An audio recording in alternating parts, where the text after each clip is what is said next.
ছিলাম।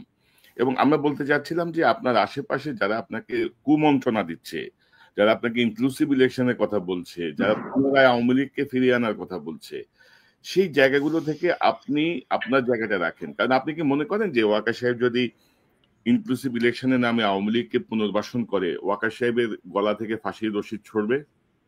এটাকে আপনি মনে করেন? এখন আচ্ছা, এখন আমি বলি যে আপনি দেখবেন যে আওয়ামী লীগ আসলে একটা ধর্ম। দীর্ঘদিন উঠতে না পারা সেই বাজ পাখির মতো সেনাবাহিনীর যারা আছেন তারা যদি বর্তমান মুক্ত পরিবেশেও যদি উঠতে না পারেন, তারা যদি সেই খাঁচার দিকে আবারও ফিরে ফিরে তাকান, খাঁচার জন্য যদি মায়ায় বসে যায়, তাহলে এই বাংলাদেশ সেনাবাহিনী, আমাদের গর্বের সেনাবাহিনী, যেটি হাসিনা ধ্বংস করতে চেয়েছিল, সেখান থেকে ফিরে আসাটা খুব কঠিন হয়ে যাবে। জুলাই অভ্যুত্থানের ১ বছর পূর্তি হয়েছে।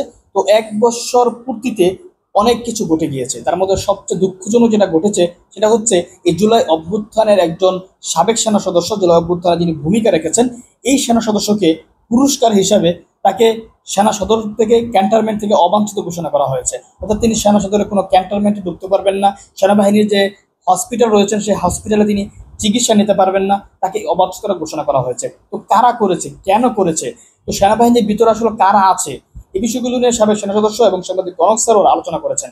আলোচনা তারা তুলে ধরেছেন ক্যান্টনমেন্ট থেকে আসলে কারো পৈতৃক কোনো সম্পত্তি কিনা তার যা ইচ্ছা তাই করবে। চলুন আমরা আলোচনা শুনবো। আজকের অনুষ্ঠানে 10 জুলাই মাসের আজ 2 তারিখ, জুলাই বিপ্লবের বর্ষপূর্তির যে মাস, সেই মাসে আমরা জুলাই বিপ্লবের একটি মূল্যায়ন তুলে ধরার চেষ্টা করব বিভিন্ন দিক থেকে। যারা এই আন্দোলনের সঙ্গে যুক্ত ছিলেন, যারা পরবর্তী বিষয়গুলোকে নিবিড়ভাবে পর্যবেক্ষণ করেছেন, তাদেরকে আমরা একে একে এই অনুষ্ঠানের মাধ্যমে তাদের মতামত, তাদের বিশ্লেষণ আপনাদের সামনে তুলে ধরার চেষ্টা করব।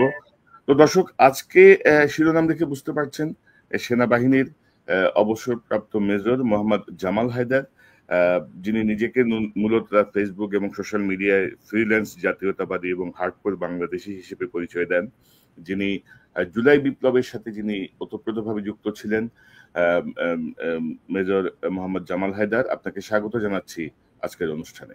অনেক ধন্যবাদ ভাইয়া, আর দর্শকদেরকেও আসসালামু আলাইকুম। দর্শক, হায়দার ভাই জুলাই বিপ্লবে, যেটি আমি বলছিলাম, প্রত্যক্ষভাবে অংশ নিয়েছেন। তিনি নিজে দেয়ালে লিখেছেন, প্রতিবাদী স্লোগান লিখেছেন, প্রতিবাদী স্লোগান দিয়েছেন, প্রত্যক্ষভাবে আন্দোলনের সাথে তিনি সম্পৃক্ত ছিলেন। তার সেনাবাহিনীর তার সহযোদ্ধাদেরকে নিয়ে সাধারণ মানুষের সঙ্গে মিশে গিয়েছিলেন এবং তিনি 26 বিএমএ লঙ্কোষ্ঠের কর্মকর্তা। তিনি 2003 সালে স্বেচ্ছায় অবসরে চলে যান এবং পরবর্তীতে বিভিন্ন কার্যক্রমের সঙ্গে তিনি যুক্ত আছেন।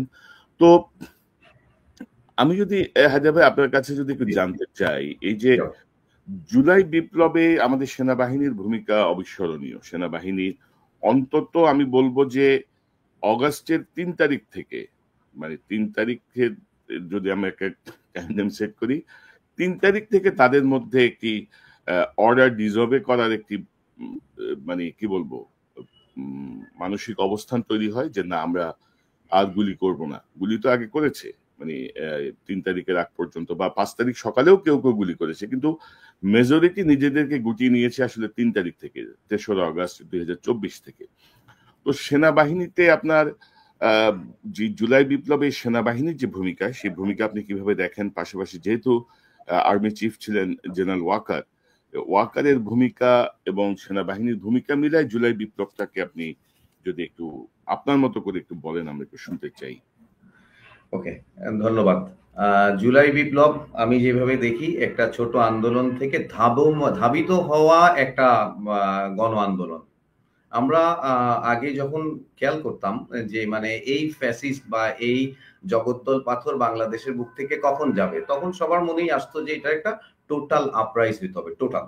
আচ্ছা, তাহলে যেভাবে আত্মহতি দেয়া শুরু হয়েছিল, যেই পয়েন্টটাতে মানুষ আত্মহতি দিল, সেটা সবাইকে আসলে নাড়িয়ে দিয়েছে বলে আমি মনে হয়। সেটা আসলে সেনানিবাসের ভিতরে উর্দি পড়া যারা, তাদেরকেও আসলে ছুঁয়ে গিয়েছিল ব্যাপকভাবে। তো সেখান থেকেই অর্ডার ডিজবের ব্যাপারটা আসলে সেভাবে ঘটেছে কিনা জানি না, বাট আমি যেটা বুঝি যে এটা একটা ব্যালেন্স করা। নেতৃত্ব বুঝতে পেরেছিল যে দিস ইজ দি টাইম, এবং 90-এর গণ আন্দোলনের সময়ও কিন্তু তাই হয়েছিল। এবং ঠিক যখন মাঠের যে যারা থাকেন তাদের মনোভঙ্গিটা যখন বোঝা হয়ে যায়, তখন আসলে কমান্ড জায়গাটা এমন একটা পয়েন্টে চলে আসে বা বয়েলিং পয়েন্টে এসে যায় যে তখন সিদ্ধান্তটা নিতেই হয়। হয়তো ফ্যাসিস্ট চাচ্ছিল যে আরো একটু কিছু প্লে করতে, বাট খুবই প্রুডেন্টলি আমি বলবো যে সময়টা বেছে নিয়েছেন যে 3 তারিখ। এটা হচ্ছে ক্যান্টনমেন্টের ভিতরের ঘটনা। এবং ক্যান্টনমেন্টের বাইরে যদি বলি, আমরা সংগঠিত হচ্ছিলাম, ঠিক আমার মনে আছে যে 17 তারিখে প্রথম মিরপুর ডিওএইচএস এ কর্নেল হক, আপনারা সবাই চেনেন, উনার বাসাতেই, উনার কলেই আমরা সবাই গিয়েছিলাম। সেখানে 7-8 জন 10 জন আমরা ছিলাম এবং আস্তে আস্তে আমরা মাঠে চলে আসি এবং সিদ্ধান্ত নেই যে এভাবে তো হবে না, আমাদেরকে ওদের সাথে থাকতে হবে। প্রথমে আমরা যেটা ছিল যে আমরা তাদের দাবির প্রতি আমরা সমর্থন, সহমর্মিতা এবং একটা সময় আসে যে আমরা তাদের সাথেই মার্চ করে যাই। আমরা আসলে অবসরপ্রাপ্ত অফিসাররা আপনারা একজোট হলেন, ঐক্যবদ্ধ হলেন। জি জি, অবসরপ্রাপ্ত অফিসাররা একজোট হলে এবং সবাই কম বেশি আমি দেখেছি যে সার্বভৌমত্ব, জাতীয়তাবোধ সম্পন্ন। আসলে আমি একটু পিছনে যাব যে কত 17 বছর কিভাবে কেটেছিল আমাদের, বা 15-16 বছর কিভাবে কেটেছিল।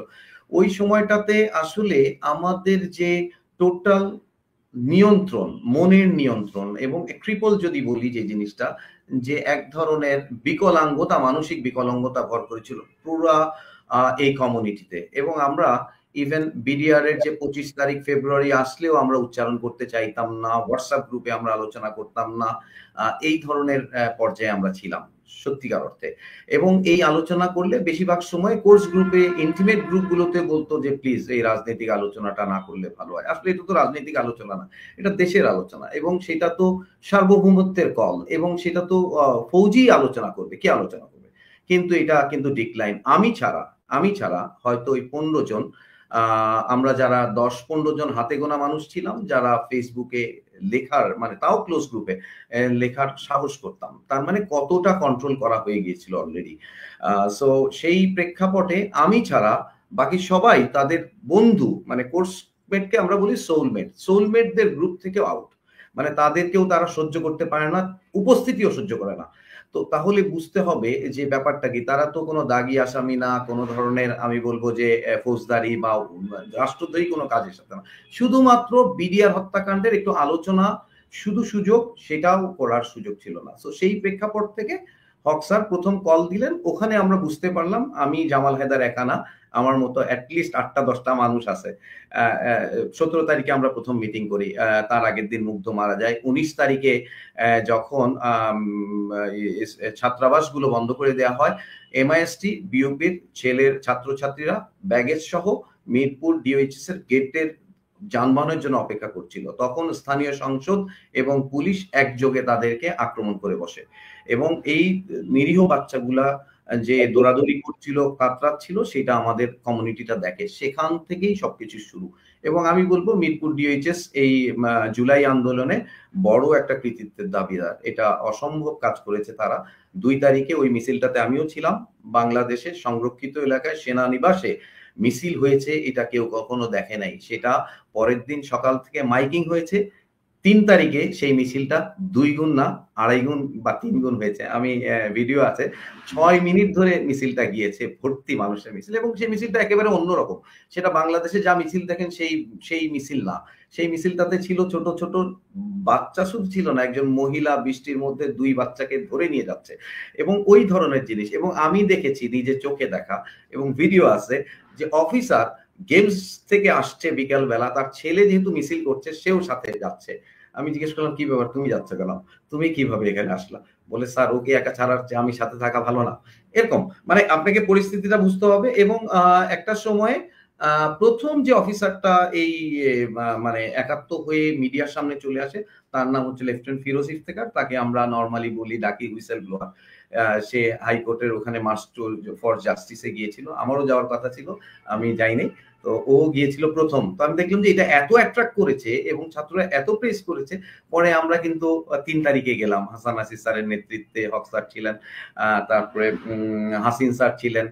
ওই দিন আমরা 20 জন গিয়েছি এবং আমাদের এক ধরনের নেশার মতোই হয়ে গেল। মানে আসলে কি প্রাপ্তি বা সরকার পরিবর্তন হবে সেই ধরনের আমাদের মনে হচ্ছিল যে খুবই অন্যায় করছে সরকার।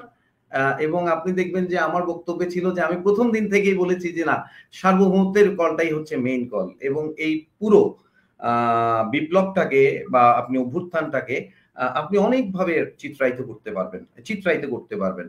এবং আমি যে কলটা নিয়েছি সেটা হচ্ছে সার্বভৌমত্ব ক্ষত ছিল এবং সার্বভৌমত্ব পুনরুদ্ধার করতে হবে। এবং আমি ওই দিন দাঁড়িয়েই কিন্তু ওই কথাটাই বলেছি যে আমরা বাংলাদেশ একটা গরিব দেশ, এর সার্বভৌমত্বের ক্ষতি হয়ে যাচ্ছে এরকম একটা পরিস্থিতিতে, এটা আর মানা যায় না, সেই জন্যই আমরা আসছি।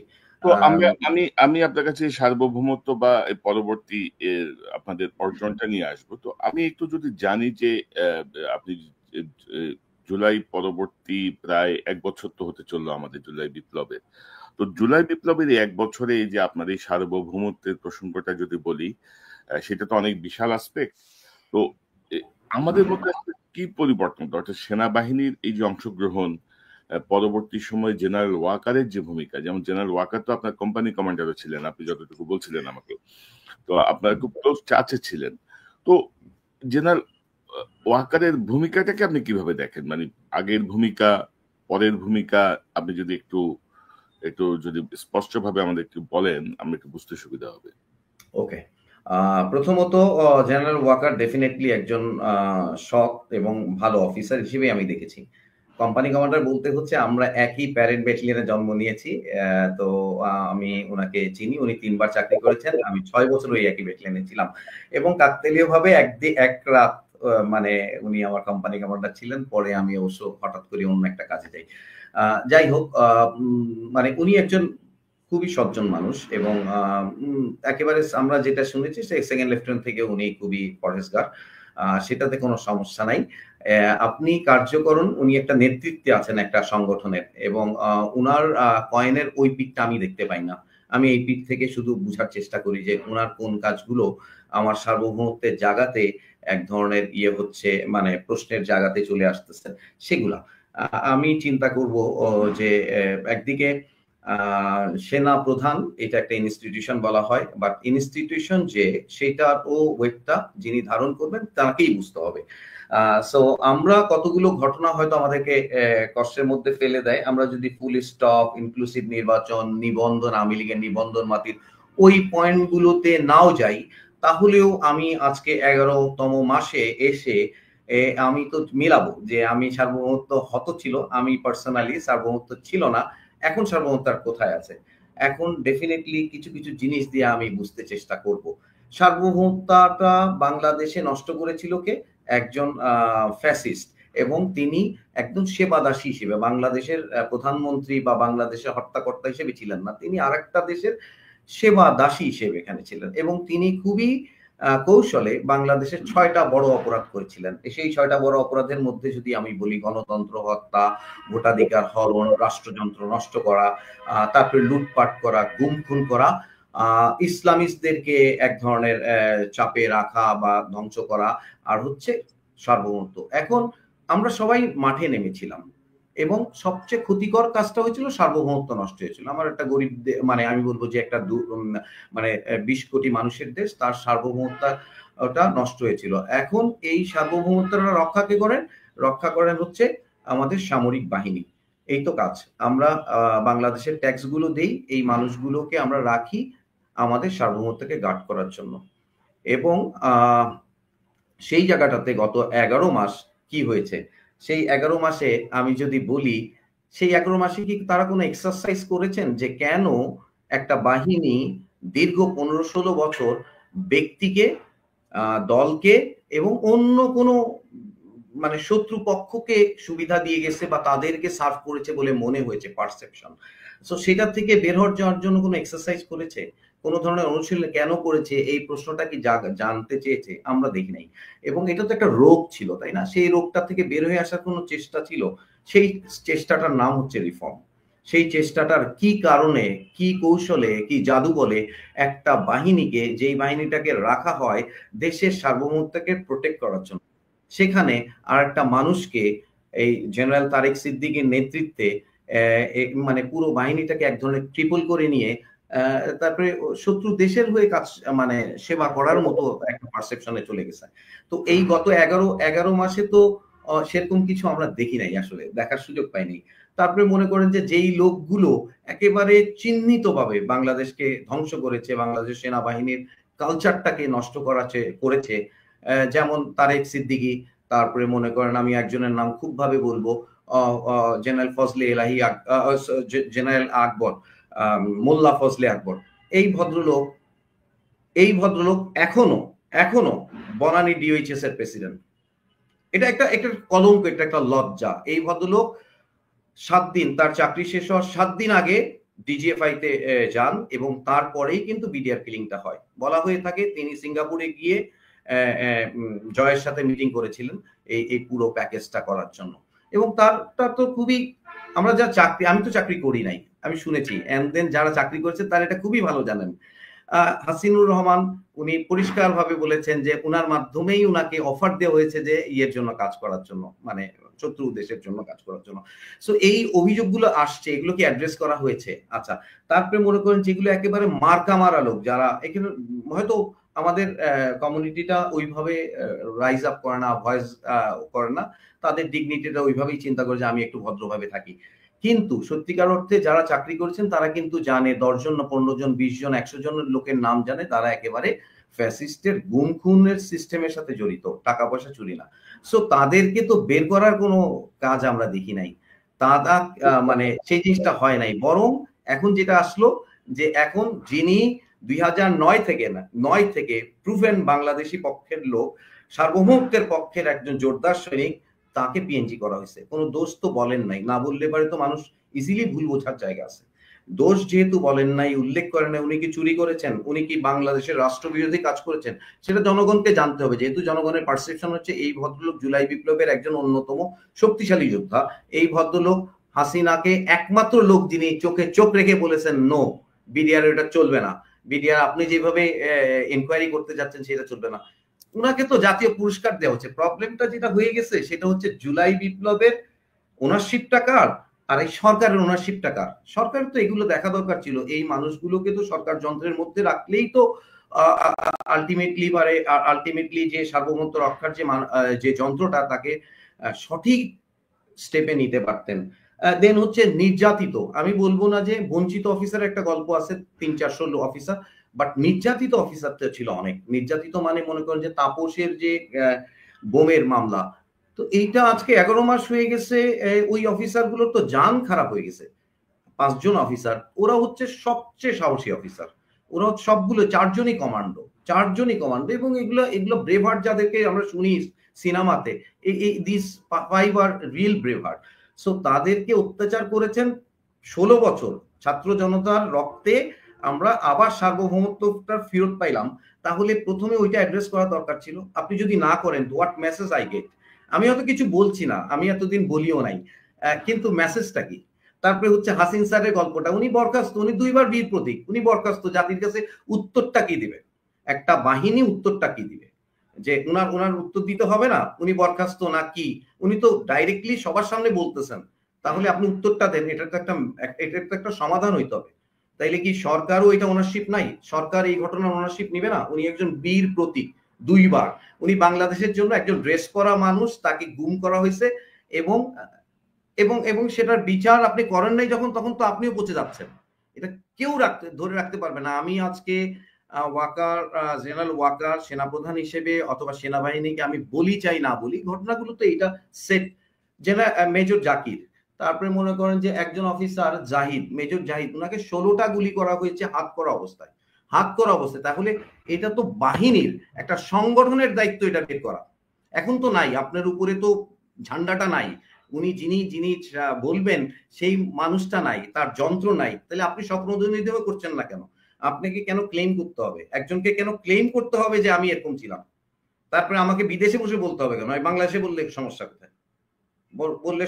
আমরা 2015 সালে ওয়াহিদুল নবী স্যার এবং ইএসআর রেজা স্যারের নেতৃত্বে খালেদা জিয়ার ওখানে খাবার নিয়ে গেছি, just to prove that fascist Khaleda জিয়ার খাবার আটকে রাখছে এবং তাকে এইভাবে ব্যারিকেড দিয়ে রাখছে, জাস্ট টু প্রুভ দ্যাট। তো বাকি সময়টা তো আমাদের অনেক কষ্টে কাটছে, তাই না? এক ধরনের আমরা নিগৃহীত অবস্থায় ছিলাম, বাট দেন এখন তো ফ্রি। এখন তো ফ্রি, তাইলে এই সার্বভৌমত্বের কাজটুকু কে করবে? এই তো বাহিনীকে করতে হবে। এটা এটা এটা মানে এটা এড়ানোর কিছু নাই। তারপরে মনে করেন যে প্রশিক্ষণ বা অন্য জিনিসগুলা, তারপরে এই সময়টা তো খুব ভালো হইতো হার্ডকোর অফিসার রেস করা। এখন পার্টিজান অফিসার রেস করার জন্য আমরা বসে আছি, আমরা বলতেছি আগে নির্বাচন। নো, সামরিক বাহিনীর সংস্কার হবে এমন ভাবে যেন ওরা মরে গেলেও আর কোনো পার্টিকে সার্ভ না করে। ওরা মরে গেলেও হার্ডকোর থাকে যে আমাকে কর্নেল থেকে ব্রিগেডিয়ার মেজর জেনারেল বানানো দরকার নাই, I will be very happy to serve Bangladesh. এই ট্রেনটা আমি এই 9 মাস 11 মাসে চেয়েছিলাম, এবং আমি শুরুতেই আমার মনে হয় যে প্রথম জুলাই বা আগস্ট সেপ্টেম্বরে আমি একটা টক শো করেছিলাম। তো সেইটাতে আমি বলেছিলাম, এরপর অবশ্য বন্ধ রেখেছিলাম বিকজ আমি একটা এঙ্গেজমেন্টের মধ্যে ছিলাম, ওখানে করা যাচ্ছিল না। এন্ড দেন এইগুলো খুব অবভিয়াস একজন নেতা হিসেবে আমাকে রাইট ট্র্যাকে আনার জন্য। দেখেন, আমি একটা সিম্পল কথা বলবো যে ফ্যাসিস্ট যুগে 16 বছরে এই যে মনে করেন যে খুনি জিয়া, আহসান জিয়া, তো এরা তো খারাপ কাজ করেছিল, তো এটার ওনারশিপ কি এখন সেনাপ্রধান নিচ্ছেন? যদি না হয় তাকে পাড়ায় তো বের করতে হবে যে মানে কি উনি তো কে মোটা হয়ে যাচ্ছেন। আমরা যখন ছবি দেখি যে উনি উনি মানে খেয়ে দিয়ে মোটা হচ্ছেন, তো ইন্ট্রোগেশন কি হচ্ছে? তো এটা সরকারকেও তো দায় নিতে হবে। আমি কি আবার ফিরে যাব আগের জায়গায়? আমি কি আবার রিস্কিং হব? মানে আমি তো রাস্তায় নেমেছি, আমি এক্সপোজ। আপনি আজকেও দেখাইলেন যে আমি এক্সপোজ, তো আমি এক্সপোজ। আমি আবার ফিরে যাওয়ার বন্ধ করার জন্য যা যা করার দরকার সেটা করতে হবে। এটা আমার প্রাণের দাবি, এটা আমার প্রাণের দাবি। যত মানুষ আছে কোনো দরকার নাই, আমি বাঁচবো, আজকেই বাঁচাই আমার যথেষ্ট। কিন্তু আমার এটা প্রাণের দাবি থাকছে, আমার একটা প্রাণের দাবি থাকছে সেনাবাহিনীর সংস্কার ছাড়া, সেনাবাহিনীর সংস্কার ছাড়া যেন কোনো ইলেকশন না হয়। ইলেকশন হলে আবার তো বাংলাদেশ আগের জায়গায় ফিরে যাবে, বিকজ পদ পদবীর মূলাটা ঝুলাইয়ে একটা লোককে দিয়ে যা ইচ্ছা করা যায়, এইটা বন্ধ করতে হবে। That's has to B stop. আমরা আমরা আমরা সেনাবাহিনীকে খাওয়াচ্ছি। এখন বিষয়টা এরকম হয় ফ্যাসিস্ট যুগে, ওর দিকে কিছু কথা বলা যাবে না, চোখ তোলা যাবে না। He is service provider. Fuad সাহেবের মতো আমি চাকর বাকর বলতে চাই না, কিন্তু সার্ভিস প্রোভাইডার। তো কি সার্ভিস? আমার সার্বভৌমত্বটা ইনট্যাক্ট থাকবে, that has to be serve. Okay, তো আমি যেটা মানে আপনার কথায় যেটা আমি মনে হচ্ছে যে কদিন আগে একটা ভিডিও দেখছিলাম ফেসবুকে সম্ভবত, যে একটা বাজ পাখিকে দীর্ঘ 5-7 বছর তারা খাঁচায় বন্দি করে রেখেছিল। 5 বছর পরে তাকে যখন খাঁচা থেকে বের করে দেওয়া হলো, সে আর উঠতে পারতেছে না, মানে সে ভুলেই গেছে কিভাবে উঠতে হয়। আমার মনে হয় যে আমাদের সেনাবাহিনীর মধ্যে এই ইফেক্টটা কাজ করছে আর কি, যে তারা এখনো যে আমি যে স্বাধীন হয়েছি, আমি যে একটা ফ্যাসিস্ট রেজিম থেকে বের হয়ে আসছি এবং এখানে যে আমারও একটা কন্ট্রিবিউশন আছে, এই জিনিসটাই অনেকে বুঝতে পারছেন না। তো ধরেন আপনার কথা যেটা আসছে যে একটা সময় ছিল যে আপনি হোয়াটসঅ্যাপ গ্রুপেও কথা বলতে পারেন নাই, ক্লোজ গ্রুপে কথা বলতেও অনেকে আপত্তি করেছে, মেম্বারই তো রাখে নাই, মেম্বারই রাখে নাই। তো সেই জায়গাটা কি কোনো পরিবর্তন আমরা দেখছি? মানে ধরেন যে গোয়েন্দা সংস্থার মধ্যে কোনো সংস্কারের উদ্যোগ আমরা এখনো দেখি নাই। সেই গোয়েন্দা সংস্থা এখনো কিন্তু তার মতো করে আগের মতো করেই কাজ করে যাচ্ছে, হুমকি ধামকি দিচ্ছে, নানা রকমের ক্যারেক্টার অ্যাসাসিনেশন করার জন্য তারা ব্যস্ত। ইদানিং আবার এটার সঙ্গে যুক্ত হয়েছে মিলিটারি ইন্টেলিজেন্সও, কিন্তু এটার সঙ্গে এখন যোগ দিয়েছে। তারপরে জেনারেল ওয়াকারের পক্ষে কথা বলার জন্য লোক হায়ার করা হচ্ছে, জেনারেল ওয়াকারের বিপক্ষে না বলার জন্য চোখ রাঙানো হচ্ছে। তো জুলাই বিপ্লবটাকে কেন আমরা ধরেন সেনাবাহিনীর কতিপয় অফিসারের সুবিধার্থে বা তাদেরকে রক্ষা করার জন্য জুলাই বিপ্লবের এই যে সুফলটা কেন আমরা নিতে পারছি না সেনাবাহিনী? বা ধরেন এই যে পরবর্তী সময়ে জেনারেল ওয়াকার যে কারণেই হোক তো নেতৃত্বে ছিলেন, যেভাবেই হোক ওনার নেতৃত্বেই হাসিনা বিতাড়িত হয়েছে, এটা আমাদেরকে বলতে হবে, ইতিহাস তাই বলবে। তো উনি কেন ওনার সেই ক্রেডিটটাকে মানে ধ্বংস করে দিচ্ছেন আর কি, ইনক্লুসিভ ইলেকশনের কথা বলে, full stop but no if but, তারপরে হচ্ছে তিনি দেশের সার্বভৌমত্ব বিপন্ন হবে, এত তারিখের মধ্যে নির্বাচন হইতে হবে, এই যে বিষয়গুলো আর কি। এবং আমরা দেখলাম যে গুম খুনের সঙ্গে যুক্ত যাদেরকে অভিযুক্ত করা হয়েছে, ইতিমধ্যে আমাদের কাছে যে খবর সবাই কিন্তু দেশের বাইরে চলে গেছে। তারপরে কর্নেল মুজিব, জেনারেল মুজিব, তিনি নাকি নজরদারির মধ্যে ছিলেন, সেখান থেকে কিন্তু ভ্যানিশ হয়ে গেছেন। তো এগুলা নিয়ে ভিতরেও কেউ কথা বলছে না। সরকার তো আমি জানি না সরকারের মধ্যে কি প্যারালাইসিস তৈরি হয়েছে। তারপরে নিরাপত্তা উপদেষ্টা নিয়ে দেখলাম যে আরেক কাহিনী, আরেক নাটক চলতেছে সেনাবাহিনী এবং সরকারের মধ্যে। তো সব মিলায় এই যে ব্যর্থতাগুলো, আমি যা বললাম এগুলো সব ব্যর্থতা, কি মনে করেন আপনি? ওকে, ব্যর্থতার মানে আমরা কি ইল্লাট জাতি নাকি? এটাই মনে হয় যে ইল্লাট মানে একটা বিজয়ের পর দেখেন আমাদের বিজয়টা কিন্তু একেবারে প্যারালাল টু শ্রীলঙ্কান যে আপরাইজ হয়েছিল এবং it's a very very different একটা পার্সপেক্টিভ। আমি মানে খুব ডিগিন আমি গিয়েছিলাম শ্রীলঙ্কায়, কতগুলো জিনিস খুবই ভালো লাগলো যে ওখানে কিন্তু টোটাল জিনিসটা হয়তো তারা খুব শিক্ষিত সেজন্য হতে পারে, টোটাল জিনিসটা একেবারে খুব রাইট ডিরেকশনে চলে গেছে। লাইক 256টা সিটের মধ্যে 148টা সিট একেবারে নতুন, যাদের টোটালি ক্লিন নাই, ওই ধরনের মানুষ এখন সংসদে গেছে।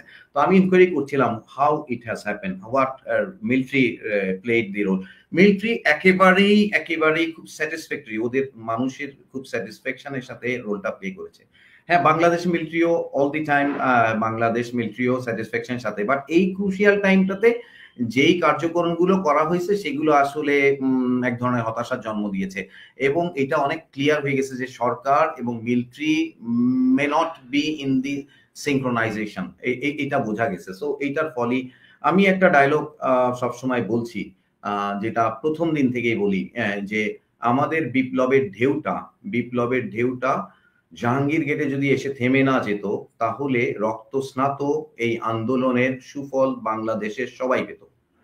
দ্যাটস ইট, এটা হচ্ছে কোট আনকোট।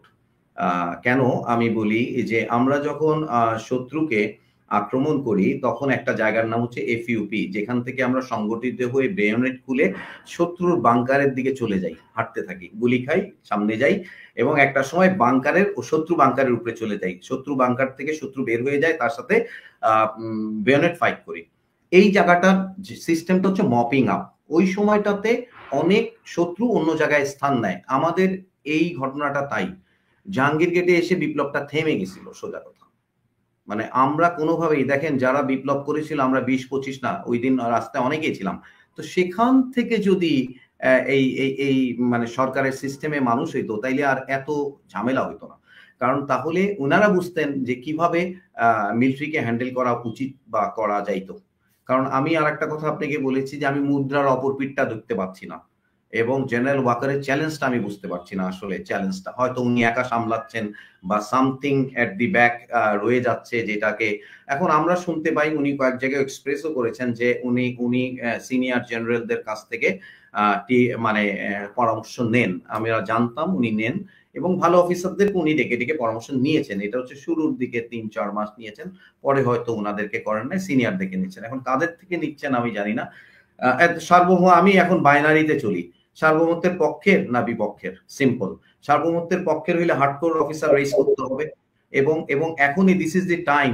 এখন নির্বাচন হলে একটা দল ক্ষমতায় আসবে, আবার জেনারেল সাহেবরা ওনাদেরকে সার্ভ করবেন ওই স্টাইলে। আমরা এটা চাই না। আমাদের খুব গরিব দেশ, অনেক কষ্ট করে এই ট্যাক্সের টাকায় এই সেনাবাহিনীকে মানে প্রতিপালন করা হয় উইথ অনলি ওয়ান যে আমি ভারতের রাহু মুক্ত থাকবো, আমি এভাবে চাই না। প্রত্যেকটা বাংলাদেশি চায় বাংলাদেশে। আর একটা জিনিস আমি বলি, সার্বভৌমত্বের গল্পটা কেন বলি, দেখেন এই একটা কার্ড খেলেই আপনি মনে করেন যে 3 কোটি তো অ্যাটলিস্ট সলিড ভোট বা 4 কোটি সলিড ভোট তো মানে ফ্যাসিস্ট দলের থাকতেই পারে, কিন্তু তারা শুধুমাত্র একটা কথায় মোটিভেট হবে যে আমরা সার্বভৌমত্বের বিপক্ষে, মানে আমরা ওই জায়গাটাতেই আসি। এবং আমাদের ঐক্যটাও, সেনাপ্রধানও ঐক্যের কথা বলেছেন, অনেকেই ঐক্যের কথা বলেন, একটা জিনিস মিস করেন, সার্বভৌমত্বের পক্ষে ঐক্য হতে হবে। দেখেন আমরা যখন অঙ্ক থাকে ছোটবেলায় করতাম সরল অঙ্ক, এটার নাম সরল অঙ্কতে একটা সিম্পল প্রিন্সিপাল হচ্ছে বডমাস, তাই না? প্রথমে ব্র্যাকেটের কাজটা করবেন, পরেরটা করবেন। দেখেন আমাদের কাজ ছিল প্রথমে ব্র্যাকেটের কাজটা করা, মানে সার্বভৌমত্বের পার্টিকে একসাথে করে ফেলা, যে আমরা ঐক্যটা হবে সার্বভৌমত্বের, নেক্সট হতে হবে সুশাসন, তারপরের জন্য যা করার করবো। কিন্তু আপনি কি দেখছেন জনগণ, যে এখানে একটা টুইস্ট হয়ে যাচ্ছে। হ্যাঁ, নির্বাচন আগে হবে, পরে হবে, লোকাল গভর্নমেন্ট আগে হবে, সবাই সবার স্বার্থে চলে যাচ্ছে। সার্বভৌমত্ব এখন দেখেন আমরা আনগার্ড হয়ে যাচ্ছি, আমরা যারা আন্দোলনে ছিলাম এবং মারতে গেছি আনগার্ড হয়ে যাচ্ছি টোটালি। সো আমি সেনাপ্রধানের বিষয়ে বলবো, উনি কয়েনের উইপিটটা আমরা জানি না, তো ওনার সাথে আসলে কয়েনের উইপিটটা শেয়ার করা উচিত। ওনার নির্ভয়ে বাংলাদেশ উনি পেয়েছেন, উনি সেইভাবেই অত্যন্ত শক্তিশালী ভাবে বাংলাদেশের এটাকে নেতৃত্ব দিলে আমার মনে হয় সবাই তুষ্ট থাকা উচিত। মেজর হায়দার, ধরেন আমি জেনারেল ওয়াকার সাহেবকে কিন্তু বেশ কয়েক দফা ওনার অনেক ঘনিষ্ঠ সূত্রে আমার সাথে একটু কথা বলার আমন্ত্রণ জানিয়েছিলাম ইন্টারভিউটা, কারণ আমরা চেয়েছিলাম যে কোনো কারণেই হোক, আমি চেয়েছিলাম যে কোনো কারণেই হোক, মানে উনি যেহেতু হাসিনার পতনের একটা মূল কি পয়েন্টে অবস্থান করছিলেন, আমরা তার বিষয়টাকে আসলে আরো আপহোল্ড করতে চাচ্ছিলাম, এবং আমরা বলতে চাচ্ছিলাম যে আপনার আশেপাশে যারা আপনাকে কুমন্ত্রণা দিচ্ছে, যারা আপনাকে ইনক্লুসিভ ইলেকশনের কথা বলছে, যারা পুনরায় আওয়ামী লীগকে ফিরিয়ে আনার কথা বলছে, সেই জায়গাগুলো থেকে আপনি আপনার জায়গাটা রাখেন। কারণ আপনি কি মনে করেন যে ওয়াকার সাহেব যদি ইনক্লুসিভ ইলেকশনের নামে আওয়ামী লীগকে পুনর্বাসন করে, ওয়াকার সাহেবের গলা থেকে ফাঁসির রশি ছড়বে? এটাকে আপনি মনে করেন? আচ্ছা, এখন আমি বলি যে আপনি দেখবেন যে আওয়ামী লীগ আসলে একটা ধর্ম অনেকে বলে, হ্যাঁ, ওরা সার্বভৌমত্ব বিরোধী শক্তি। আপনি এখানে যে আছে, টরেন্টোতে যে আছে, ক্যালগেরিতে যে আছে, সে একটা জিনিসে বিশ্বাসী, খুব পরিষ্কার ভাবে বিশ্বাসী, সেটা হচ্ছে সেনা প্রধানই দায়ী ওনাদের পতনের জন্য। এটা কিন্তু উনি খুব স্পেসিফিকলি বলে। তাহলে আমি জানি না আসলে ওদের বিশ্বাস উনি পারতেন ঠেকাইতে, উনি করেন নাই। মানে আলটিমেটলি উনাকে কিন্তু অভিযোগ উনারা করতেছেন।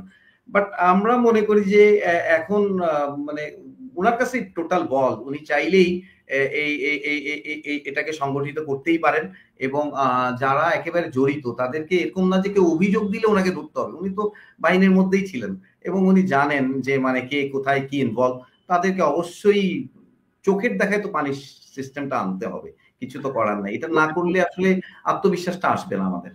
তো আমাদের ধরেন যে হাসিনার যে গুম খুনের যে সংস্কৃতি, সেই গুম খুনের জায়গায় আমরা দেখছি যে র্যাব, পুলিশ, ডিজিএফআই, তারপরে আপনার ধরেন সিটিটিভি, সিটির কাউন্টার ইন্টেলিজেন্স ব্যুরো যেটা ডিজিএফআই, এগুলো সব ইনভলভ, এবং ঘুরে ফিরে সকল কিছুর কি পয়েন্টে কিন্তু আপনি কিছু সেনা কর্মকর্তাকে পাবেন, এবং সেই নাম্বারটা ধরেন খুব বেশিও না, কিন্তু ধরেন 10 থেকে 15 জন, 10 থেকে 15 জন যাদেরকে আপনার ধরেন বছরের পর বছর ঢাকায় রাখা হয়েছে, প্রমোশন দিয়ে রাখা হয়েছে, ক্ষমতায়িত করা হয়েছে।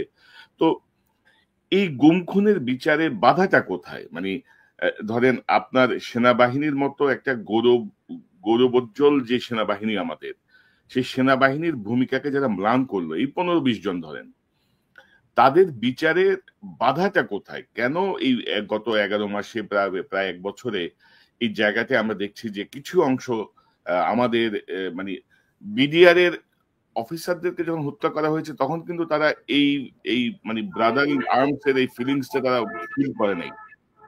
এখন এই খুনিদেরকে বাঁচানোর জন্য, হাসিনার সহযোগী দুর্বৃত্তদের বাঁচানোর জন্য তারা কিন্তু এখন একই ইউনিফর্মের বাহিনী, আমরা ব্রাদার ইন আর্মস, আমরা এই জায়গাটা আপনি কিভাবে বিশ্লেষণ করবেন বা আপনার পর্যবেক্ষণ কি? এটা একটা উইজডমের ব্যাপার। ওই যে বললাম যে এত মানুষ আত্মহত্যা দিল, এটা তো একটা সুযোগ, তাই না? আর দেখেন, আমি একটা ফিলোসফিতে বিশ্বাস করতাম, বাংলাদেশের যত ক্ষতি হোক, যত রকমের, বেনিফিশিয়ারি হচ্ছে একজন, বন্ধু প্রতিম রাষ্ট্র, তিনি হচ্ছে বেনিফিশিয়ারি, যাই হোক, যেভাবেই হোক। তাহলে এই যে একটা অভাবনীয় একটা আপরাইজ হলো, এবং সেটাতে আমরা টোটালি সার্বভৌম হয়ে গেলাম। এখন আসলে ডিরেকশনটা সঠিক হওয়া উচিত ছিল। কি কারণে, কি ফাঁকিতে পড়ে আমরা নড়তে পারছি না, কেন কাইন্ড অফ প্যারালাইসিস মুডে আছি। দেখেন, মূর্তিগুলা সরাতে সময় লাগছে, নাম চেঞ্জ করতে সময় লাগছে। কখন হয়েছে? বদনামটা আসছে না? 32 নম্বর ভাঙার পরে আপনি টুকটুক করে নামটা চেঞ্জ করলেন, কেন আগে করা যেত না? কার দায় ছিল? এই জন্য মানুষ কিন্তু একটা ট্যাগও দিচ্ছে যে আপা আসবেই, জেনারেলদের কারণে হচ্ছে না, আপা আসবেই। তারা বিশ্বাস করে বসে আছে হয়তো আপার, ওই যে আওয়ামী লীগেরা বিশ্বাস করে বসে আছে যে এই আর্মি পারতো তাদেরকে মানে বাঁচাইতে, আর্মির কারণে তাদের পতন হয়েছে। সেম এনারা এটা এটা একটা ধাঁধার মধ্যে পড়ে গেছে মনে হয়। তো এটাই আমার সিম্পল মানে যে এটা উইজডম ছাড়া আর কিছু না। দেখেন, ডিজিএফআই তো আগুনের কাজটাও করছে, ইন স্পেসিফিক ওই অফিসারটার নামও সবাই জানে, ওনাকে ডাকে ওই নামে, আগুন অমুক, ঠিক আছে? এটা তো জানে সবাই। তাইলে যে লোকটা ওই কাজ করেছে, তার বস, সে হয়তো চলে গেছে, বাট তার সমসাময়িক যারা ওই অকাজগুলো করতো, তারা কিন্তু প্যাক্ট, কারণ তাদের বাঁচতে হবে। তো তারাই হয়তো কোনোভাবে মেকানিজম করছে, এবং তাদের আবার ইন্ডিয়ার সাথে বাংলাদেশি জেনারেল মেসেজ চালাচালি করেছে, এটা ধরা পড়ছেন। তো তাকে তো সাথে সাথেই ধরা দরকার ছিল। তা আপনি ধরেন নাই, ছেড়ে দিচ্ছেন, শুধু পোস্টিং করে দিচ্ছেন, সেটাতে কি বাকিরা কনভিন্সড হবে? এটা তো হওয়ার সুযোগ নাই। আপনি আমাকে কতক্ষণ আটকে রাখবেন? আপনি আমাকে কতক্ষণ দমটা বন্ধ করে রাখবেন? আসেই তো একটা দম গেলে তো আমরা তো ওইভাবে, আমরা তো জিয়া যখন অনেক পরাক্রমশালী 1 লক্ষ সৈনিকের বিরুদ্ধে রিভল্ট করলো, তাইলে আমি তো ওই স্পিরিটটা পেয়ে গেছি সামহাউ। তো ওই স্পিরিটটা তো আমি নিব। আর এখন দেখেন কি করেছে, আপনাকে বললে হয়তো অবাক হবেন, একটা জিনিস মিস করে গেছি। বাংলাদেশের ইন্ডিয়া চায় তার মুক্তিযুদ্ধের ব্র্যান্ডিং হবে শুধু সাইনিং সেরিমনিটা রেস কোর্সের, শুধু সেইটাই করানো হয়েছে। আমি আপনাকে উদাহরণ দিব, 50 বছর যেদিন পূর্তি হয়, নভেম্বর এবং ডিসেম্বর 2টা মাস এবং জাহাঙ্গীর গেট থেকে সিগন্যাল গেট পর্যন্ত এখানে 200 বড় বড় ফেস্টুন লাগানো ছিল, ব্যানার ফেস্টুন লাগানো ছিল, এবং ওখানে 20টা এই একই ছবি দেয়া ছিল, বিকজ তারা ওইভাবেই বিশ্বাস করাইতে চাচ্ছে। আর আমি ফৌজ নিজে সেটাই বিশ্বাস করতে চাচ্ছি, অথচ আমার গৌরবের জায়গাটা কত স্পেশাল। আমি বিদ্রোহ করে জনগণের হয়ে যুদ্ধ করছি। এটা এই পৃথিবীর খুব রেয়ার একটা, মানে আমি বলবো যে বিজয়, রেয়ার একটা মানে গর্বের জায়গা, যে আমরা বাংলাদেশ জন্মের আগে এই বাহিনীটার জন্ম হয়েছে। তো এই প্রাইডটা, অথচ সেই সেনাপ্রধান প্রথমে সেনাপ্রধান দায়িত্ব পাওয়ার পরে মিডিয়ার সামনে এসে বলতেছেন আমি সেনাবাহিনীর গর্বের জায়গাটা দেখাবো, আর করছেন কি জিনিসগুলো তিনি ডিসপ্লে করছে। পুরা জাহাঙ্গীর গেট থেকে 200 ফেস্টুনের মধ্যে একজন সিঙ্গেল বাংলাদেশি যোদ্ধার ছবি তিনি দেন নাই। তারা কখনোই জেনারেল ওসমানীকে মুক্তিযুদ্ধের সর্বনিরাধক হিসেবে প্রতিষ্ঠা পাইতে দেন নাই। তো এই হচ্ছে গল্প। এই আমরা যারা সচেতন তারা বুঝতেছি, বাট বাকিদের জন্য তো মনে করেন যে ওরা চিন্তা করে কি ওনাদের এসিয়ারটা মনে হয় ওখান থেকে লেখা হয়, ওনাদেরকে প্লিজ করতে চায়। তো এইটা হচ্ছে মাইন্ডসেট থেকে বেরোয় আসা, উইজডম থাকাই হচ্ছে মেইন কাজ, সেটাই করে নাই, এবং 11 মাসে এখানেই আমাদের হতাশার জায়গা আমার ব্যক্তিগতভাবে। না, এবং আমি যদি আরেকটা বিষয় যোগ করি, ধরেন গত 15 বছরে ধরেন আমি তো দীর্ঘদিন ধরে সেনাবাহিনীর বিভিন্ন ইস্যু নিয়ে কাজ করি, তো মানে জাতীয় ইস্যুগুলো নিয়ে কাজ করি সেনাবাহিনীর সাথে রিলেটেড। ধরেন গত 15 বছরে আমাদের সেনাবাহিনীকে দুর্বল করা হয়েছে, বিমান বাহিনীকে দুর্বল করা হয়েছে, নৌবাহিনীকে দুর্বল করা হয়েছে, আমাদের নতুন কোনো যুদ্ধ জাহাজ মানে এয়ারক্রাফট ঢুকে নাই, আমাদের সেনাবাহিনীর আধুনিকায়নের নামে আমরা ভারতের উপর ক্রমশ নির্ভরশীল হয়ে পড়েছি। তো গত এই প্রায় 1 বছরে আমি কিন্তু সেনাপ্রধান বলেন বা অন্য কোনো কি বলবো দায়িত্বশীল জায়গা থেকে সেনাবাহিনী রিলেটেড কেউ কিন্তু বলে নাই যে আমার সেনাবাহিনীর জন্য এই পরিমাণ নতুন অস্ত্র লাগবে, এই অস্ত্রগুলো এখন ওয়ার্ল্ড ডমিনেট করছে, এইগুলো কিছু আমাদের লাগবে, আমাদের এই যুদ্ধ জাহাজগুলো লাগবে, আমাদের যে যুদ্ধ জাহাজ আছে সেগুলো অকার্যকর, অকেজো হয়ে পড়ে আছে, এগুলো মেরামত করতে হবে। এই জাতীয় কোনো কিন্তু বিষয় আসে নাই। একটু না হয়ে আমরা দেখছি যে সেনাবাহিনীর রাজনীতির মধ্যে হস্তক্ষেপের যে প্রবণতা অতীতে ছিল সেভাবেই যাচ্ছে। তো এই জায়গাটা যদি আপনি অ্যাডজাস্ট করেন, এবং পাশাপাশি আমরা আসলে কি করণীয় এখন, ধরেন কি সংস্কার চান আপনি সেনাবাহিনীর? গোয়েন্দা সংস্থার সংস্কার, প্রমোশনের সংস্কার, রিক্রুটমেন্টের সংস্কার, মানে কি করা যেতে পারে আর কি? আমরা মানে এটা যদি একটু বলেন। ওকে, আমি তো খুব স্বল্প সময়ে কাজ করেছি, বাট আমার মানে উইজডমের জায়গাটা স্ট্রং, যে হ্যাঁ এটা সার্বভৌম রাখার জন্য যা যা করার দরকার করতেই হবে। এখানে আপনি হয়তো মানে বলেছেন যে কি কিনেছে না কিনেছে, এগুলো একটা গোপনীয় বিষয়, হয়তো আমরা সেভাবে নাও জানতে পারি, বাট যেটা আমি ফোরসি করতে পারি যে ইন্টারিম গভর্নমেন্ট তারা হয়তো এখানে মানে প্রিন্সিপাল বা বড় ধরনের এক্সপেন্ডিচার এই রিলেটেড হয়তো প্ল্যান করবে না, রাজনৈতিক গভর্নমেন্টের কাছে যাবে। বা যেটা হইতে পারতো, সেটা আমি আগেও বললাম, যে রোগের কারণে একটা বাহিনী, রাষ্ট্রীয় বাহিনী ব্যক্তিকে এবং ওই দলকে সার্ভ করবে, এই জায়গাটা থেকে সরে আসার অনেক শক্তি ছিল। যিনি অপরাধের সাথে যুক্ত ছিলেন তারও মনে এইটাই থাকা উচিত বা আছে, আমি সে হয়তো কিছুটা বাঁচতে চায়, কিন্তু তার মনেও কি এটা আসা স্বাভাবিক না যে সংস্কারটা হবে প্রথমে হচ্ছে মাইন্ডসেটের। হ্যাঁ, আমি সার্বভৌম রাষ্ট্র, 15 বছর যেভাবে ছিলাম ওই ধরনের সেনাবাহিনী আমরা হব না। আমরা আমাদের সিদ্ধান্তগুলো সুন্দর করেই মানে নিব, আমাদের হার্ডকোর অফিসার রেইজ করব, এবং আমি যুদ্ধ ওরিয়েন্টেড হব। মানে আপনি জিনিসপত্র কেনাকিনির তো একটা গল্প বা জিনিস বিষয় থাকবে, সেটা হয়তো রাজনৈতিক গভর্নমেন্ট, হয়তো ইন্টারিম গভর্নমেন্ট চিন্তা করেছে যে ঠিক আছে এখন শুধুমাত্র নিত্য নৈমিত্তিক কাজগুলো করি। বাট গত ইয়েতে যে কাজটা হয়েছে ভণ্ডামির জায়গাটা, সেটা হচ্ছে আমরা যেটুকু জানি বা শুনেছি, সেটা হচ্ছে মনে করেন ইটালি থেকে একটা জাহাজ 60 কোটি টাকা দিয়ে কিনছেন, রং টং করে 600 কোটি টাকার বেচা কিনি, এই গল্পটা ভালো হয়েছে। এই গল্পটা কিন্তু সুন্দর হয়েছে।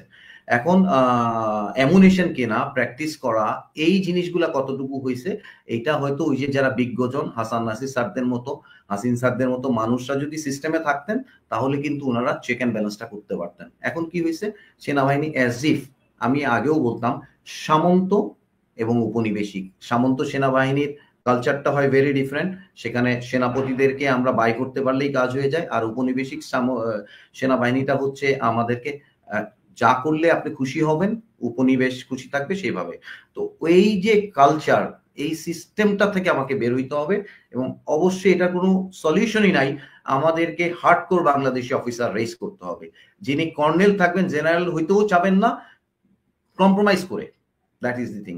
এইটা সিম্পল, বাকি সব তো ওরাই করবে, ওরাই করবে, এটা কোনো কঠিন না। সৈন্যের অফিসারের কাজ সৈনিককে ট্রেন করা। গত 15 বছরে যেভাবে সেনাবাহিনীকে একটি ব্যবসায়িক প্রতিষ্ঠানে রূপান্তরের চেষ্টা চলেছে, মানে ব্যবসায়িক নানা আয়োজন করে, ব্যবসায়িক নানা কাজ দিয়ে, টেন্ডার দিয়ে, নানা রকমের আরামায়েশের ব্যবস্থা করে, সেটি খুব টাফ, এবং সেটার জন্য আসলে খুব স্ট্রং লিডারশিপ সেনাবাহিনীর ভেতর থেকে আসতে হবে। কারণ ধরেন যেটা হয় আর কি, ধরেন এটা আমার পর্যবেক্ষণ, ধরেন আমি যদি কিছু বলি বা বাইরে থেকে যদি, এখন ডক্টর ইউনূসও যদি কিছু বলেন, বলবে যে এই দেখো একজন সিভিলিয়ান সেনাবাহিনীর ব্যাপারে নাক গলাচ্ছে। তো সিভিলিয়ান এবং মিলিটারি দুটো ভাগ কিন্তু আছে স্পষ্ট। তো মিলিটারির ভেতর থেকে সেই নেতৃত্ব প্রয়োজন যে না, আমার 30 লাখ টাকা গাড়ির জন্য দরকার নাই রে ভাই, আমি রিকুইজিশন দিয়ে আমার গাড়ি নিব, আমার এই আরামাইশের দরকার নাই, আমার এই ব্যবসার দরকার নেই, আমার এই কন্ট্রাক্টের দরকার নাই, আমি আমার ট্রেনিং, আমি আমার প্রতিরক্ষা নিয়ে কাজ করি। এবং আমার মনে হয়েছে ডক্টর ইউনূস মাঝখানে বলছিলেন যে আমাদেরকে যুদ্ধের জন্য প্রস্তুত থাকতে হবে, সর্বোচ্চ প্রস্তুতি নিতে হবে। আমার হয়তো ভিতরে কাজ চলছে, কিন্তু আমরা কোনো আভাস পাই না, কিন্তু আভাসও তো পাওয়া যায়। তো আমরা দুটো গুরুত্বপূর্ণ প্রশ্ন করতে চাই আপনার কাছে। এক নাম্বার হচ্ছে যে গত 12 মাসের যে বিশ্লেষণ, বা 11 মাস 12 মাসের যে বিশ্লেষণ, সে বিশ্লেষণে অনেকেই বলছেন যে এই যে নির্বাচনটা হবে, সেই নির্বাচনে জেনারেল ওয়াকারকে সেনাপ্রধান বা শাহাবুদ্দিন চুপ্পুকে প্রেসিডেন্ট রেখে জনগণের যে বিপ্লবের যে ধারণা, যে রাষ্ট্র সংস্কারের যে ধারণা থেকে জনগণ, ছাত্র জনতা যে রক্ত দিল বুকে, সেটি সফল হবে না, বা একটি নির্বাচন কেন্দ্রিক আবহে আপনি এই দুজনকে দেখতে চান কিনা, বা আপনি কি মনে করেন? আমি জানি না প্রশ্নটি আপনার জন্য একটু বেশি হয়ে গেল কিনা। আমি তো আমার পারসেপশনটা বলবো, তাই না? আমি তো কাউকে চাপাইও দেবো না, আর কিছু না। আমি কিভাবে দেখি, এখন চুপ্পু তো টেস্টেড জিনিস, হ্যাঁ টেস্টেড। এখন উনি মাননীয় রাষ্ট্রপতি, তাই না?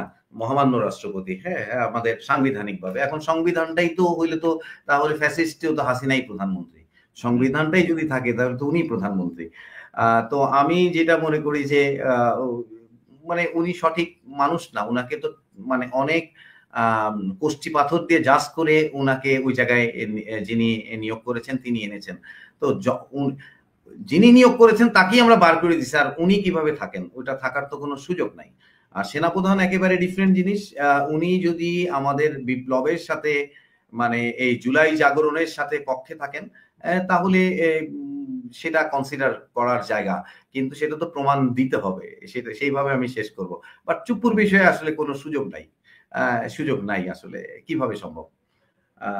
কারণ ওনার হাতে এমন কিছু এক্সক্লুসিভ জিনিস থাকবে যেটা সঠিক গণতন্ত্র ও সিস্টেমে ঢোকার যে আমাদের অভিযাত্রা, সেটা ব্যাহত হওয়াই খুব স্বাভাবিক। রাইট। এবং আরেকটি বিষয় আপনি বলছিলেন যে ধরেন গত 11 মাসে আমরা দেখছি যে মানুষের চরিত্র বদল হচ্ছে। যেমন আপনি রাওয়াল প্রেসিডেন্ট কর্নেল হকের কথা বলছিলেন, আপনারা ঐক্যবদ্ধ হয়েছিলেন তার বাসায়, মানে সবাই মিলে হাসিনার বিরুদ্ধে। তো এখন কর্নেল হকের নেতৃত্বে দেখা যাচ্ছে যে ব্রিগেডিয়ার হাসান নাসির পিএনজি হচ্ছেন। এখন তার ভূমিকা হচ্ছে ধরেন অনেকটা তোষণের ভূমিকায়, যেটা ওনার আগেও ছিল। উনি কিন্তু খুব ফ্ল্যাকচুয়েট করেন, একবার তোষণ করেন, আবার বের হয়ে আসেন, আবার তোষণে ঢোকেন। অর্থাৎ নতুন রাজা আসলেই ওনার মানে ক্যারেক্টারের কিছু পরিবর্তন ঘটে। একটু কিছু বলবেন যে বাবা, ধরেন অবসরপ্রাপ্ত অফিসার, আপনারা যার নেতৃত্বে একটি শেল্টারে থাকার কথা, মানে যিনি আপনাদের পক্ষে বার্গেনিং এজেন্ট, যিনি আপনাদের পক্ষে ভূমিকা রাখার কথা, তার যদি অবস্থা হয়, কি দাঁড়াবে? আপনার এখানে ভালোবাসা আছে দেখছি কর্নেল হকের প্রতি। আচ্ছা, থ্যাংক ইউ। আসলে উনি একটা লিড রোল, আমি বলবো যে জুলাই আন্দোলনে আমাদের অবসর প্রাপ্তদের ইভেন ৩ তারিখেও হাসান নাসির স্যারও যে বেদিতে ছিলেন, উনিও সেই বেদিতেই ছিলেন, আমরা একসাথেই ছিলাম ওই ইয়েতে শহীদ মিনারের বেদিতে ৩:৩০ ২:৩০ থেকে নিয়ে একটা লম্বা সময় আমরা ছিলাম। এবং যমুনা টিভিতে অবশ্য হাসান নাসির স্যারের বক্তব্যটা আসছে, স্যার আবার অনেক কথা বলতেছিলেন যার কারণে এটা মিস করে গেছেন। স্যারকে আমরা খুবই স্ট্রংলি ওনাকে সাপোর্ট করেছি, হ্যাঁ আমরা সাপোর্ট করেছি, বাট সামহাউ ওনার বাকি মানুষদের পারসেপশন হয়তো মিট করছেন না। তো সফট কর্নার না, আমি একটু বিব্রত হই, বিকজ আমি খুবই স্ট্রংলি ওনার ক্যাম্পেইনটা করেছিলাম, ডিজিটালটা আমি করেছিলাম, এবং আমরা তখন বলতাম যে হার্ডকোর বাংলাদেশি। তো হার্ডকোর ডেফিনেটলি ওনার যে ভয়েস আমরা দেখতে পাই সেখানে হার্ডকোর বাংলাদেশি, বাকিটা মানুষের পারসেপশনের সাথে সামহাউ মিট করছে না, সেটা আমি বুঝতে পারি। তো এতটুকুই বলা যায় আসলে। এবং আমরা যদি আপনার কাছে, আপনি একটা গুরুত্বপূর্ণ বক্তব্য আপনি এসেছে আপনার কথায়, আপনি বলতে যাচ্ছিলেন যে জাহাঙ্গীর গেটে এসে যদি বিপ্লব থেমে না যেত তাহলে হয়তো আমরা এই সুফল আরো বেশি পেতাম বা এই মুহূর্তে পেতাম। তো ধরেন নতুন যারা বিপ্লবী ছাত্র জনতা বা বিশেষ করে যারা নেতৃত্বে আছেন তাদেরকে নিয়ে এখন অনেক ধরনের অভিযোগ আসছে, নানা রকমের ভুল তারা করছে, নানা রকমের বিভ্রান্তির মধ্যে দিয়ে তারা যাচ্ছেন, এগুলো সব ঠিক আছে। তো এখন আমাদের আসলে করণীয় কি? মানে সেনাবাহিনীর চোখ রাঙানো তো আমরা বহু বছর দেখলাম না, 15-16 বছর। আমি বলবো 1/11-এর পর থেকে সেনাবাহিনীর যে ক্ষতিটা হয়েছে আর কি, ক্রমাগত সেনাবাহিনীকে যেভাবে বিপর্যয়ের দিকে নিতে নিতে একদম এখন শেষ সীমানায় দাঁড়িয়ে আছে, সেখান থেকে ফিরে আসার জন্য কি করণীয়? গোয়েন্দা সংস্থাগুলোর সংস্কার খুব জরুরি, বা গোয়েন্দা সংস্থার কাজের বিষয়গুলো নির্ধারণ খুব জরুরি। তো সব মিলিয়ে এই মুহূর্তে আসলে করণীয় কি? আমরা তো আসলে এত ছাত্র জনতার যে বুকের রক্ত, এটাকে আমরা ব্যর্থ হইতে দিব না। প্রয়োজনে আমরা আবারও মাঠে নামবো, প্রয়োজনে আমরা আবারও কিন্তু সংঘবদ্ধ হব। তো সেই জায়গাতে আপনার সর্বশেষ পরামর্শ, পর্যবেক্ষণ যদি একটু দেন। ওকে, আমরা তো একটা যেভাবে জুটে গিয়েছিলাম এই আন্দোলনের সাথে, সেটা তো ধাবমান একটা আন্দোলন। তখন কিন্তু আকাঙ্ক্ষা শুধু ছিল যে এই ফ্যাসিস্টের পতন। আমরা ৩ তারিখে যখন আমি শাহবাগে পৌঁছাই, হাঁটতে হাঁটতে ফিরে আসি শহীদ মিনার থেকে, তখন আমরা শুনতে পাই যে ৯ দফা ১ দফা হয়ে গেছে। তো আমাদের তো প্রত্যাশা পূরণ হয়ে গেছে যেদিন উনি পালিয়ে গেছেন, আমরা গণভবনে পৌঁছে গেছি, সেদিনই কিন্তু প্রত্যাশা পূরণ হয়েছে। কিন্তু তাতে কি আমাদের জীবন চলবে? আমাদের তো জীবন চলবে না। আমরা একটা আমি বলবো যে ট্রেন্ড আওয়ামী লীগ একটা কালচারের মানুষদেরকে উল্টা দিকে রেখে দিছি। তাদের কাছে কি আছে? টাকা আছে, প্রচুর টাকা আছে, অনেক অনেক অস্ত্রও আছে, আমি যদি বুঝতে পারি, ক্ষমতাটা এখনো কিন্তু আছে। আচ্ছা, এইটা পুরো একটা ডিনামিক্সে নিয়ে আসতে হবে। আমার প্রবলেমটা কোথায়? এটা এক্সারসাইজ হওয়া উচিত। আমি এটা নিয়েই কাজ করি, এই স্ট্র্যাটেজি ম্যানেজমেন্টটাই করি। তো প্রথম জিনিসটা হচ্ছে এই ডিনামিক্সটাতে কোথায় কোথায় কার্টেল হতে পারে। এখন বিএনপির একটা ইন্টারেস্ট পার্ট আছে, এনসিপির একটা আকাঙ্ক্ষার পার্ট আছে, same as Jamaat and all. কিন্তু আমরা এখন যদি নিজেদের মধ্যে অনৈক্য, সার্বভৌমত্বের জায়গায় যদি সবাই একসাথে না থাকি, তাহলে আওয়ামী লীগ ইনফিল্ট্রেট ইমিডিয়েটলি করে ফেলবে। আপনি দেখা যাবে বিএনপি ক্ষমতায় গেলেও জামাত আবার আওয়ামী লীগের সাথে যে আন্দোলন করবে না, তার তো গ্যারান্টি কেউ দিচ্ছে না। আচ্ছা, আপনি যেটা বলেছেন যে ভালো অবস্থায় যাওয়ার, এখন এটা তো $1 মিলিয়ন কোশ্চেন। আমি আমার পক্ষ থেকে যেটা বলতে পারি যে প্রত্যেকটা, আমি আমার বাস্তব জীবনে প্রফেশনাল জায়গাতে যেটা করি সেটা হচ্ছে একটা সিচুয়েশন বা প্রবলেমের একটা ডিনামিক্স হয়, এটা কাগজেও নিতে পারেন, বোর্ডে নিতে পারেন, এন্ড ওখান থেকে ম্যাট্রিক্স বের করতে হয়। একটা ম্যাট্রিক্স ক্রিয়েট করে সাস্টেনেবল একটা সলিউশন, মানে টেকসই, যেটা টিকবে। আমি বলি বিএনপি ক্ষমতায় গেল, আপনি খালি চিন্তা করেন যে কোন জেনারেলদেরকে নিয়ে গেল যারা আগের রিজিমকে সার্ভ করেছে, এখন তারা ভিতরে এখন ওগুলো যদি মাইনাস না হয়ে বিএনপি ক্ষমতায় যায়, আবার বিএনপি তার চাঁদাবাজদের কন্ট্রোল না করতে পারে, তাহলে আবার তো ক্লিন হার্ট অপারেশনের মতো হয়ে যাবে। হবে কিনা? ক্লিন হার্ট কিন্তু বিএনপি কে অনেক ঢুকাইছে, 1.5 বছরের মাথায় ক্লিন হার্ট করতে হয়েছিল। তো এই পুরো বাস্তবতাটাকে বোঝা দরকার। এই জন্যই আমি বলছিলাম যে বডমাস থিওরির মতো প্রথমে সার্বভৌমত্ব, পরে সুশাসনে যেতে হবে। সার্বভৌমত্বের সব পার্টি একসাথে হব, আওয়ামী লীগ যারা সার্বভৌমত্ব বিরোধী শক্তি তাদেরকে একেবারে জায়গায়, রাস্তায় ঘাটে, ফেসবুকে সব জায়গায় ধরতে হবে, ধরে ওগুলোকে সাইজ করতে হবে। এবং তখন আওয়ামী লীগের যে সমর্থক তারা বলবে যে না, আমরা সার্বভৌমত্ব বিরোধী হয়ে বাঁচতে চাই না, তোমার নেতারা খেয়েছো, তোমরা থাকো, আমি বাংলাদেশকে ভালোবাসি, আমি সার্বভৌমত্বের পক্ষে জয়েন করবো, যে কোনো ফরম্যাটে হি উইল স্টার্ট আপ। এর মাঝখানে আবার সুশাসনের জায়গাটাতে বোঝাইতে হবে। সুশাসনের জন্য এখন পিআর হবে না কি হবে সেটা আমরা নিজেরাই তো আস্তে আস্তে, এখন আগে এই জিনিসটা মাথায়ও তো আসে নাই। দেখেন আমরা তো 50 বছর 53 বছর বাংলাদেশ ছিল, এই জিনিসটাই মাথায় আসে নাই। এখন এত আলোচনা হচ্ছে কেন? প্রিডমিনেন্টলি বিএনপি অনেক সিট পাওয়ার চিন্তা করছে ওই আগের পদ্ধতিতে, তখন এরাও চিন্তা করছে যে আমরাও কিছু পাই। তো এই যে জিনিসগুলা সুশাসনের জন্য যা দরকার সেটা তো ইন্টেলিজেন্ট সলিউশন আসতে হবে, বুদ্ধিবৃত্তিক। দেখেন ছাত্রদের কথা বললেন, আমি বাংলাদেশের কৃষকদের জন্য একটা টেকসই পদ্ধতি বের করেছি যেটার মাধ্যমে বাংলাদেশে 5,000 কোটি টাকার ফসল বাড়বে। কি হয়েছে? বাংলাদেশের কৃষকরা ব্যাপকভাবে প্রতারিত হয় নকল ভেজাল কীটনাশক সার বীজে। তো এইটার বুদ্ধিটা আমি বের করছি এবং গত 8 মাস ধরে আমি ছাত্রদের কাছে গেছি, প্রেজেন্টেশন দিয়েছি, বাবা তোমরা কিন্তু কিছু দাও নাই এ পর্যন্ত বাংলাদেশ সবাইকে, আমি একটা সলিউশন ক্রিয়েট করেছি, আমি আমার এই সফলতাটা তোমাদের সাথে শেয়ার করতে চাই। ইন্টারেস্ট নাই, তারা বিজনেসম্যানদের সাথে কথা বলতে মোর ইন্টারেস্টেড। সেম রাষ্ট্রযন্ত্রেও আমি গিয়েছি, এমন কোনো মানুষের কাছে যাইনি। সো আমি দেখলাম যে এই বাংলাদেশ আসলে একটা ডিফিকাল্ট একটা কালচারের মধ্যে আছে। এখান থেকে বুদ্ধিবৃত্তিক মানুষের নেতৃত্বটা এখন সবার আগে দরকার, এবং নির্মোহ মানুষ। আপনি সবাই কেউ না কেউ পার্টিজান। আপনি যদি মনে করেন যে আমরা আরো 3 বছর ওয়েট করতে, এই নির্বাচন তো আমরা কবুল করেছিলাম, সেই নির্বাচন যতদিন মেয়াদ আছে সেই পর্যন্ত আমরা ওয়ার্কআউট তো করতে পারি, করলে তো বাংলাদেশের ভালো হইলে আমরা করতে চাই বা করা উচিত বলে আমি মনে করি। এবং বুদ্ধিবৃত্তিক মানুষকে নিবে, যারা উপদেষ্টা হয়েছেন তারা কি এই বিপ্লবকে ওন করে? কেউ বিপ্লবকে ওন করে? তাদের কি কোনো কন্ট্রিবিউশন আছে? তাদের কি কোনো প্রবলেম হবে? মানে বিপ্লবটা যদি উল্টায় যায় তাহলে তাদের তো কোনো প্রবলেম হবে না, প্রবলেম হবে কাদের? যারা আমরা রাস্তায় ছিলাম, যারা এক্সপোজ, তাদের তো ক্ষতি হবে। তাহলে ওইভাবে আমাদের সলিউশন, এটা একটা বড় কথা, সব জাতির সামনেই বলা উচিত যে এই তো সব প্রবলেম গুলো, মানুষ হচ্ছে বুদ্ধিমান প্রাণী এবং বুদ্ধিবৃত্তিক মানুষগুলোকে এই কাজের দায়িত্ব দিতে হবে। আমি তো এটা নিতেই পারি না। হাসান নাসির স্যারের মতো মানুষকে সরকার কোলাবোরেট করতে পারে না, কার ইশারায়? সেনাপ্রধান তার সাথে দেখা করতে চান না প্রথম থেকেই, কার ইশারায়?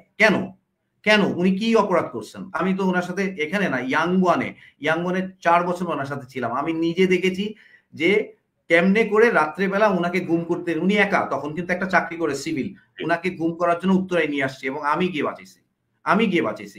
আমি আমার বন্ধু বান্ধব সব নিয়ে গিয়ে হইচই, ওখান থেকে চলে আসছে আপনার আনোয়ারার ওসি চলে আসছে নিয়ে এখানে তুলে নিয়ে যাওয়ার জন্য রাত্রেবেলা, উনি এক আত্মীয় বাসায় আসছে, ট্রেকিং করে আসছে। তো যেই মানুষগুলো ফ্যাসিস্টের বিরুদ্ধে বহু বছর ধরে দাঁড়াচ্ছেন, তাদের কিন্তু এক ধরনের আমি বলবো যে রিস্ক আছে এবং তাদের একটা দায় আছে, তাদের একটা আমি বলবো যে তাদের একটা ত্যাগ আছে। তো সেগুলো আসলে রাষ্ট্রের বোঝা উচিত। এখন যারা দেশ চালাচ্ছেন তারা কি কোনো আউটসোর্সিং পার্টি? তাহলে তারা তাদের রাষ্ট্রের কিভাবে কি বুঝতে চাচ্ছেন? মানে ওনারশিপ না থাকলে পৃথিবীতে কোনো কিছুই কোনোদিন হয় নাই।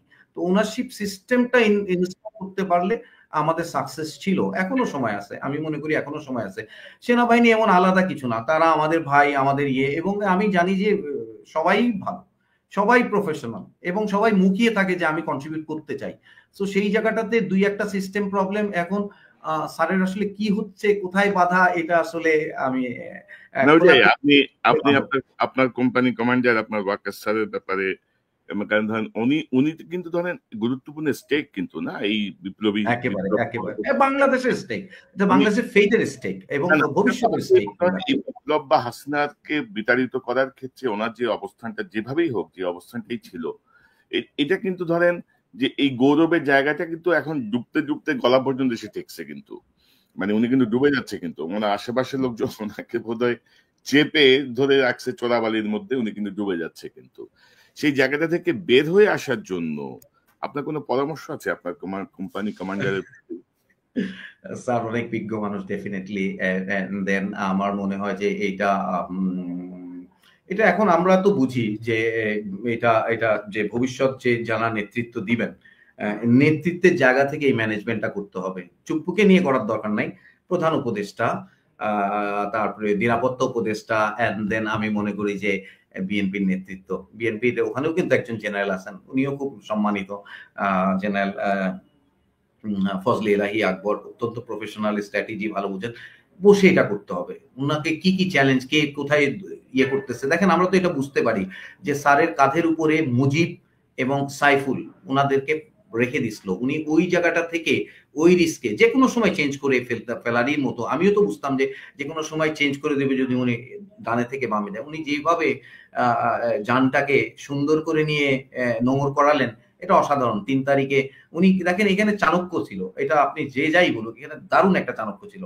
উনি কিন্তু 1 to 1 করেছেন, মানে উনি যে ডেলিভারিতে দিয়েছেন এটাকে বলে কমান্ড, মানে লিডারশিপ ডাইরেক্ট এক্সার্ট করেছেন 1 to 1। উনি কিন্তু জিওসি দেরকে বলেন নাই, উনি ব্রিগেড কমান্ডারদেরকে বলেন নাই, একেবারে সবাইকে নিয়ে আসছেন। সো ওখানে ওখানে ওখানে বিশাল একটা আমি বলবো ডাইনামিজম ছিল, এটা আমাকে মানতে হবে। বাট পরে কি হচ্ছে আমিও সবসময় বলছি মুদ্রার ওই পিঠটা দেখতে পাচ্ছি না, সেই জায়গাটাতে আমার আসলে গ্যাপ থেকে যাচ্ছে। ওইটাই, এখন ধরেন মুদ্রার রূপিট আমরা এখন না দেখলেও কদিন পরেও নিশ্চয়ই দেখতে পাবো। অর্থাৎ কোনো কিছু তো চাপা থাকে না, কোনো কিছু গোপন থাকে না, আর বর্তমান দুনিয়া থেকে অসম্ভব।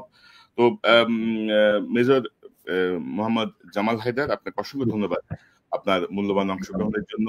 আপনি সাহসী ভূমিকা রেখে চলেছেন, ইনশাল্লাহ আপনি সেটি রেখে যাবেন।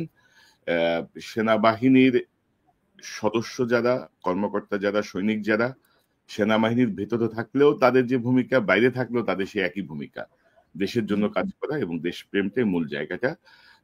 নিশ্চয়ই আপনি আপনার ধারা অব্যাহত রাখবেন এবং আমার নিকট ভবিষ্যতে আপনার কাছ থেকে আরো বিশ্লেষণ শুনবো, আরো পর্যবেক্ষণ আমরা জানতে পারবো। আপনাকে অসংখ্য ধন্যবাদ। অনেক ধন্যবাদ কনক ভাই, আর দর্শকদেরকে অনেক ধন্যবাদ। অনেক রাত তারপরেও শুনছেন সবাই। আসসালামু আলাইকুম। ওয়ালাইকুম আসসালাম। দর্শক, এতক্ষণ যারা অনুষ্ঠান শুনলে নিশ্চয়ই আপনি আলোচনা মর্মার্থ উপলব্ধি করতে সক্ষম হবেন। মেজর হায়দার তিনি গুরুত্বপূর্ণ বিশ্লেষণ করেছেন। তিনি অনেকদিন থেকেই আসলে রাষ্ট্র সংস্কারের জন্য কাজ করছেন, সার্বভৌমত্বের পক্ষে কাজ করছেন। তার পর্যবেক্ষণগুলো যারা বিভিন্ন দায়িত্বশীল জায়গায় আছেন তারা যদি গ্রহণ করেন তাহলে সেটি আমাদের জন্য সার্বিক মঙ্গল ডেকে আনবে। এবং যে দুটো বিষয় এই আলোচনায় উঠে এসেছে, একটি হচ্ছে ধরেন দীর্ঘদিন উঠতে না পারা সেই বাজ পাখির মতো সেনাবাহিনীর যারা আছেন তারা যদি বর্তমান মুক্ত পরিবেশেও যদি উঠতে না পারেন, তারা যদি সেই খাঁচার দিকে আবারও ফিরে ফিরে তাকান, খাঁচার জন্য যদি মায়ায় বসে যায়, তাহলে এই বাংলাদেশ সেনাবাহিনী, আমাদের গর্বের সেনাবাহিনী, যেটি হাসিনা ধ্বংস করতে চেয়েছিল, সেখান থেকে ফিরে আসাটা খুব কঠিন হয়ে যাবে। এবং আরেকটি গুরুত্বপূর্ণ কথা, যে বিপ্লব জাহাঙ্গীর গেটে যদি থেমে না যেত তাহলে আমরা সুফল পেতাম। বিপ্লব জাহাঙ্গীর গেটের ভিতরেও ঢুকতে পারে। ছাত্র জনতা কিন্তু বাংলাদেশের প্রশ্নে আপোষহীন, বাংলাদেশের প্রশ্নে কিন্তু কোনো ছাড় নাই। সো যত শক্তিমত্তাই থাকুক, যত শক্তিই থাকুক, বাংলাদেশ বা সার্বভৌমত্বের বিরুদ্ধে যদি কেউ অবস্থান নেন, কেউ যদি সেই পুরাতন ফ্যাসিস্টদের আবারও ফিরিয়ে আনার চেষ্টা করেন, তাহলে কিন্তু ছাত্র জনতা যে আবারও ঐক্যবদ্ধ হবে এ ব্যাপারে কোনো সন্দেহের অবকাশ নাই। সার্বভৌমত্বের প্রশ্নে আসলে সব ফুল স্টপ, এবং এখানে কোনো ইফ এবং বাট নাই। দর্শক, এই চ্যানেলটি সাবস্ক্রাইব করে আমাদের পাশে থাকুন, এই চ্যানেলের মেম্বারশিপ নিয়ে আমাদের পাশে থাকুন। দর্শক, আলোচনা শুনেছেন, শুনে বুঝতে পেরেছেন যে আসলে কেন এই কাজগুলো হচ্ছে এবং কারা করেছে, এবং ব্রিগেডিয়ার হাসান নাসির আসলে কে, যে তাকে এই অবস্থাটা করা হলো। দর্শক, সাংবাদিক কনকের আলোচনা কেমন লেগেছে মন্তব্য করবে।